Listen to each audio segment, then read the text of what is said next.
akanba amadi ahoba khonjalna Yubraj haina lawrakpadu konungi angam mathau pumba loina taraduna mafam aduda chensinnarai uriba phibamduda kari matauno haina machinda sonare tawhaidaba thabakni ngasi tawriba Yubrajna uhaidaba kayasu ure mitmangsida divine power lairibasi realm asigi Yubraj khaktamak nate mangonda hena omnipotent oiba haibadi tawgeda ngamba sakti yamna laiba ahal oiraba kaya amasu lairibani Yubraj na ngasi tawriba mayam si ubada mapabung loya lakba saubana mai haure mapabung khakta natana lairiba angam athau singsu sauduna Yubraj na hanglai Yubraj karino nang ngasi tawribase lanmi asigi marhal karino masi tawhaiba thabakla nang nasana khangdabra Yubraj haujiksu sauba handri mora laibagine Yubraj na tawribase mora laidaba mida Yubraj na khuthade loya lakpa masada sauna yenglamlaga sahum chauna mafam adu thadokuna chatkre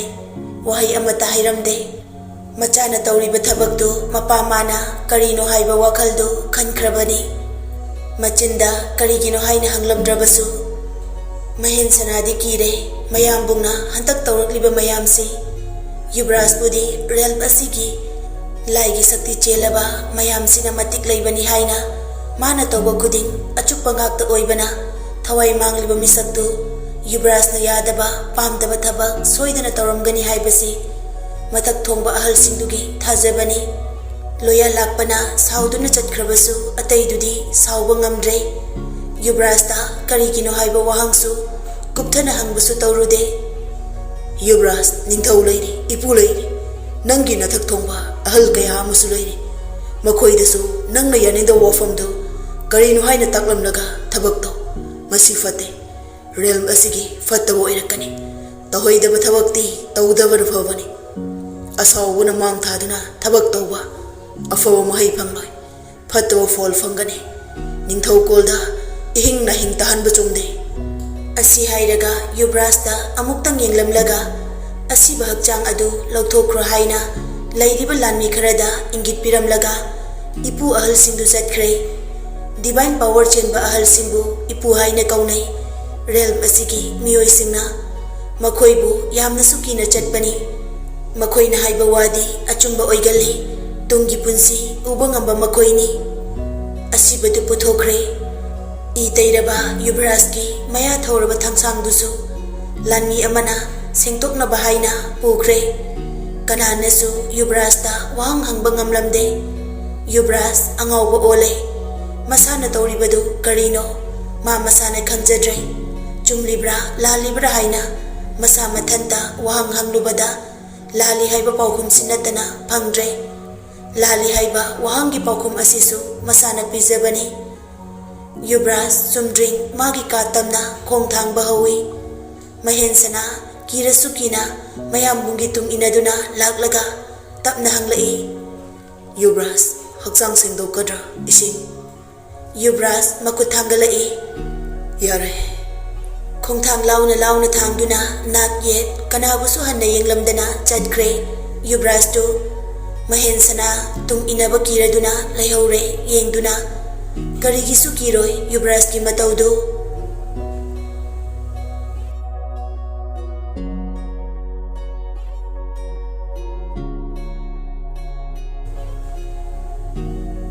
nong madi haujin khibana leichik lensu tapna chatpa phau dingam le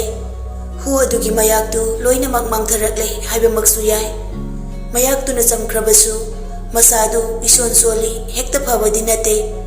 nahan makai wangang dana leirabasu wakal dadi mabukning dadi Yubraj bu tattana hangjari bani nong mata lakta baduda leichik len mabukning da Yubraj bu sauning basu phawi sauning libadusu oinana sauning bani tasengna sauning bapoklu banate Yubraj ki nungsi changyengda mai paklabini mata gi nungsi bana pumna makni khankrabini mamana khanglabadi chaigani yaroi haiba khanglabasu henkre Yubraj ki nungsi baduna henman khibana nungsi bado pumna mak akiba leidabani leichik lendi khangjade mamana Yubraj ka maga mari adu khangle haiba Mana naduna gyan mangduna layrubana mamanasu wafamsi haidabani machana tawriba mayamdu khanjiluraga mama oibi inung laymadi mapisa dum chadumni tariba tumin kaptaba numit layramloi phana lolabasu yaroi haiba mama oibi manadi mayek sengna khangi konungda layriba ningthau amadi lai kumlaba ipu mayam aduna wafam asi tarabadi leichiklen soidana chairak phangani haiba mama mana khangi adubu warakbagi chayyangbagi matamdi hele haujikti ngasidi leichiklen du tabli mapanda mamagi manakta thoklaklaga mama bu kauduna thirai ima inung laima machana kauribadu taraduna yana kharomdagi thoklai kaidawre imungda adum leiba yadabro nangbo leichiklen mama da yenglaga lei hainingliba hangingliba wadu hangba hek ngamde machagi mawongdu mama na khangladuna kaidawre kari haininge leichiklen tapna hairi ima yubras mafam asida laktabra yubras balakbaduda mama du sauramna na khumi kaigino imagi leichi nangna tawribase khwaidagi phataba thabakni ima khangloi haina khanbra yubras ka nanga leinariba marise ima khangloi haina khanbro loya lakpa ningthona khanglaga amadi lei mahi hainuna khanglabadi nang khaknatana sagai asi kari oigani ipu bhartanasu masu yubras kidama amadi nangidama khalaga wafam mase hojiksu kanada haidri tumina leiringai nang yubras ka onsinadana bahotna amuhana yubras ka unaba yaro imagi leichi imana haibayo yubras balakano leichi mamana hairibadu yubras ka nungsinaba adu yade thinglibani haina khalaga amuksu hairei mamana sauduna chairibadu khangdaba amugum tawkhre henkre pumhen henkre yubras ki nungsibaduna ima yubras na aibu yamna nungsibane masida sunglak laktabra ima aina naduna leiringaida nongmata laktabra inung lay masawraglay kapna hairei leichi nang imana haidisi gyan tadabra nang napumnamak ase magta halabane imabu wa makatahan gano sagai asigi mi kanamata na khangdaba wafam ase nang na khangana na bahonaragano ichani nangdi mama aina di nungsiba adunabu nang na phattaba tawrabasu imana nangbu miraibadi ngamdribase machana phana phatrabasu mama amatana macha nungsidaba haunade chairabasu thina nganglabasu mama amagi thamoida machabu nungsibagi mami adudi matpa haunade yade tawganu haiba asida nang wa nganglano imagi leichi ichinsina panende leichiklen khangdri haujiksu magi wari mamana loliba wafam asi karino magyan taba ngamdri ima ai kaidawrage nachana kari tawkrabage mamadu pendraduna khon kalap chairei amuksu nangi bibuk nungda yaramliba angang asi yubras ki macha natabra ha yubras ki macha natra asigumba aron bali chatase aigi cha nang makna chatlabane wafam ase mayam na khangnaraklabadi nang kari oigani nasana khangnabro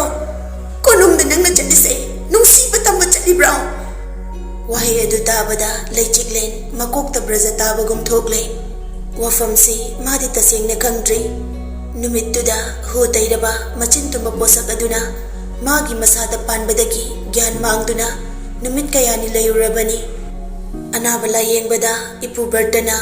leichiklen gi fibam khangba ngamkibani wafam asi hek khangbaga bardana yubras bu yamna sauki saurabasu masu yubras bu nungsibana kanasu khanganda losilli haujiksu wafam asi inung laimada phajana hairaba matu leichiklen gi angang adu bardra amadi inung laima ani na sinduna leichiklen na wakhal tadringai manghan kibani masi pumnama tungda khajiktang oirasu safana basin kibani angang aduna taibang phok labadi yubras ka leichiklen ga ani gi mari thatat pangam laroi karigumba angang adu manghan krabadi pumna maklosilaga lapna layan na basilak pani wari pumna makhanglabada leichiklen hik launa kablaklay Inung leima saubana mai haure machada chaiba lepte kapkanu thaningde mina taraga karigino haina wahang nagani kaplasu tumina kapkadabani nangdi nangi awabadi nangna thatta khangjo yumthangnaba mina taraga afaba oiroi chairak chawba pahap pugadab thabak tawruba nangdi madugi mai phangba tabani chamoi mungda mapan tholakkan leichiklen kaplaga ima kaigino kishu kamjadaba agaf adubu mangan biriba Yubras na ibu mirai roi ima Yubras ka wari sage mafam masida Yubras amukana laglaroi ibu birthday na haiba inkrabane nangsu ima na haiba ilol ima wafam masilo sinak adu tamlaga na jagi punsi nase adu loi kro haibra loi batabane wafam masne chin kan thoklaga maduda lagkataba salan mayamda thokadabagi saru tuminna punsi loi ki baduna pai mafam asida tawhaidaba thabakne nangna tawribado Yubras kanhano nang masak khangliba natra laigi sakti chenba matik laiba mahakte Yubras ki wari nang khangdabra nungsiba thamba yadaba mahaka nangga nungsi mari thamba haibase pap ki masak lichat asi chatle khanglakpa mikupta konungi isur gumlaba angam athung mayamdugi sap hanglabadi nangi mapok ama haibado laitaba suyai isur ki mafamta katpa yadaba lairang oyan gano thawaina ta khelai oirabasu taibang mioibagam hingba ngamliba afaba pap laitaba mapok ase nangna pap lehnaba siliba karigino waraktaba masani haina nang buthina thina chaibaduro nangna taninglibase nang wangba khunda hayengdagi chakkedabani leichiklen mamagi wadu yaningde ima kaigino aisida sum leige ai ngam ai Yubras ka unage ima inung leima machabu phuba horagle leichiklen na anam kanduna Yubras ka unage haiman baduda asawbadu phathaba ngamlakdabani mamadu ima nang asaidagi hairiba mayamse nang taadabro leichiklen he kappi ima ai Yubras na leiba mapam asida adumag leige ima ai ngamboy magalap na leiba ai ngamboy nang nasida leiraga ima karisu tawba ngamde wangba khunda nanang na taroy mayaka matam khara leiru yayade haina marai tawganu nang haksan pagat panghaibani ima ngahana tharaklo hairabani leichiklen khangba ngamdre ma yamna supendre Yubras na mabu mirai gani haibadi leichiklen na sungtha thazade makhoi ani gi macha adugi waridi Yubras ta su khanghaningi kapna mamada amuk su hairi ima hey Yubras ka amuk tangdi una jageba wafam ase kanada su haira kanada su khangal Yubras tadi na jagi pibamse kangan jagi ima inung leima hantakti wangang lakhidre mamai onthoptuna masu kaple machagi mataudusu yengba ngamde pendabagi aduk chaibani machagi oiriba mataudu mama oibimana karamna nungai gani upai su leite mapangal phudokpasu yaba nate yade haina thamlaba akan bachanabi adu kibana machabu chaibani kharambana sambal ado wangna leihankre wangmada thamoi anidi mitki pina thamoi gi marol oi sintharakle lepalaita thamoi ani chena kisi kiduna namkhaiduna awangba sambal adu punchinge hotnarui amuksu thamoi anido adubu akanba nonglei laktuna maikai khangda pukhidra achauba ising imai laktuna chenthaduna mafam khangda tawtha hankigadra kijabani awangba sambal ado namkhairubasu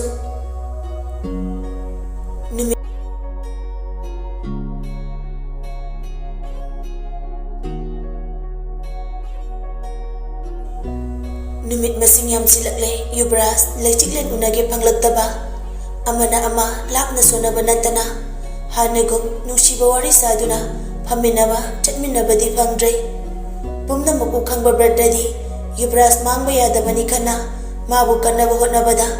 Yubras ta tongan mathau kaya ama pisinduna thabak chilhalli asi khaknatana Yubras konung thadoktuna mafam amada thakrabani Bradana adumakbu Yubras leichiklen miraide kaude ningsingi mikup khuding magi oikrabani leirangdu Bradana losinaba silabasu konungda leiriba khudingma chak manaba puksel chende Yubras na hantak tawribasi karino jingnaba kharasu leiri yengsilibani khongthang khuding karino haina thibani achumba adu Nakalam Juhan ga Yesnaga Yasinaraklay Luchinglam Giningtho Poidaisu Machano Pibu Ikaiba Piki Haibagi Wafamda Loyalak Padawaroduna Changlakidre Nongpo Kulengi Ningtho Kolda Chanaba Maruk Ani Chanatre Heba Pau Kitang Pangbaga Juhana Poidangan Baningthoga Punsinakre Nongpo Kulenda Maikai Aniduna Namtharazi Haibagi Chakmanaba Mityengda Yengkrabani Masigi Arun Bapau Asidi Loya Lakpagi Nakong Yaudri Numitu Bertana Tharakpa Lam Aduki Umangda Yubras Sagol Lanmi Karaga Sa Useksing Yengsinaba Laklami Mahen Sanasu Yaurai Asum Lakpada Yubras na Tongliba Sagol Aduki Mangda Uchik Ama Siraga Mathaktagi Tarai Uchik tu Kanagumpa na Hatpani Haiba Ubada Kanglay Satanba Uchik Hatpa Yade Haina Athingba Laina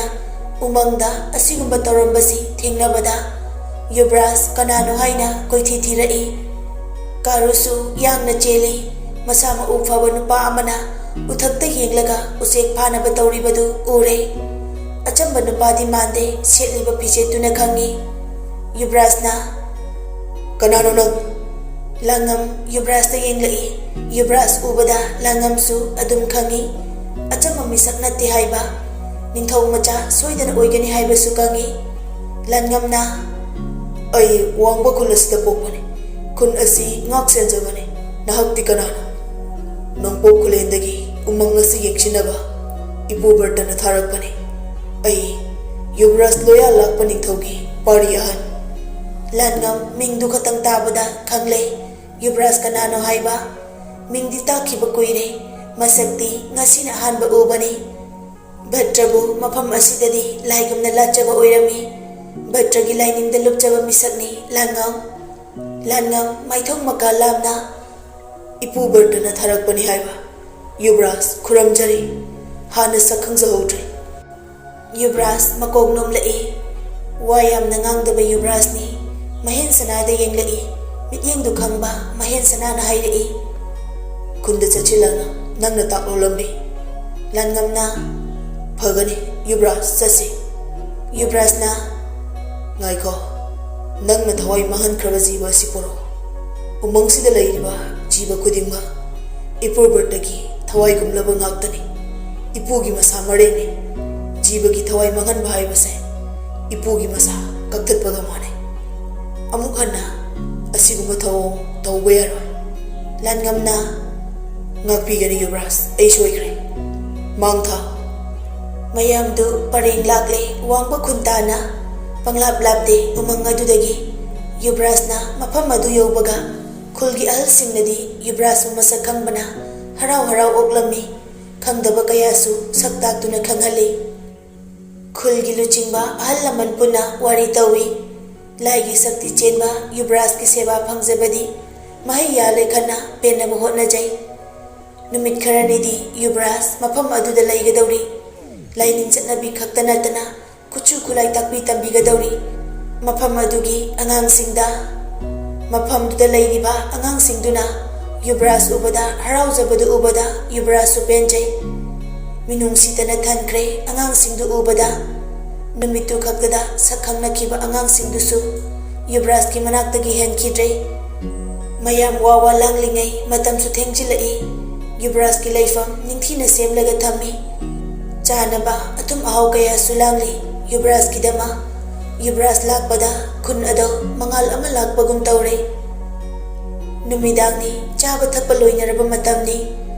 Chek Haina Khongbagi Makol Kauzeng Harogi Konjel Arapada Chenba Loki Makolna Amamba Numidangi Laiteng Oiri